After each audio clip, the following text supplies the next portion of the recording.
আমরা ওই যে খাল কাটার কথা যেটা বললাম সেটা তো ভালো প্রসঙ্গ একটা ইয়ে করছো যে খাল কাটতে গিয়ে এইটা এবং তাদের দেশ একটু জানতে হবে কোথায় তার ঘটনা এটা এবং তাদের দেশে একটা রিপোর্টও হয়েছে যে খাল কাটা কেটে সেইটার যে মাটিগুলো হচ্ছে এই ঘরবাড়ির উপরে ফেলে দেওয়া হয়েছে। তো এই ঘরবাড়িগুলো সম্ভবত শেখ হাসিনার সময় বানানো হয়েছিল ওর যে গৃহহীনদের একটি ঘর এবং তাদের দেশ বা এই ধরনের যে প্রতিটাই হচ্ছে এখানে একটা করে পরিবার থাকে, একটা বিল্ডিং এ 3টা না 2জন বা 4জন পরিবার থাকে মনে হয়। এই বাড়িগুলো হচ্ছে অনেকটা ধ্বংসই হয়ে গেছে বলা যায়। তো এইটা যে যারা কাজ করলো তারা কি চোখে দেখলো না নাকি হচ্ছে ইচ্ছাকৃতই করা হইলো, এইটার ব্যাখ্যাই থাকতে পারে, তাই না? আমার মনে হয় এটা টার্গেটেড কিছু একটা বলছে।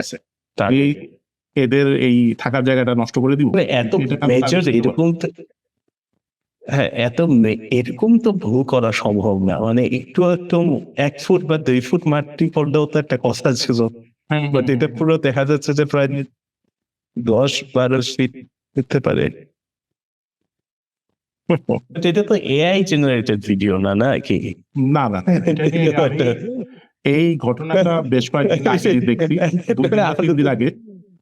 তখন প্রথমে মনে হয়েছিল যে এআই দিয়ে বানানো কিনা, পরে দেখলাম এটা দিয়ে পসিবল না। কারণ টিভিতে রিপোর্ট হয়েছে কিনা জানি না, কিন্তু পেপারে এটা নিয়ে রিপোর্ট হয়েছে। তখন আমি হচ্ছে কনফার্ম বললাম যে আচ্ছা না, করোনা করছে, ভিডিওটা হয়তো এআই দিয়ে বানানো।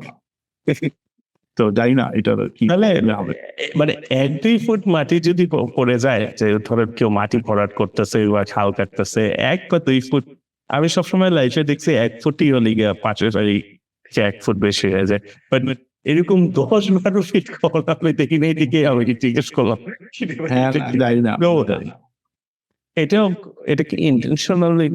আমার কাছে মনে হয় এটা একটা ইয়ে আছে, হ্যাঁ হতে পারে, সেটা একটা সম্ভাবনা আছে।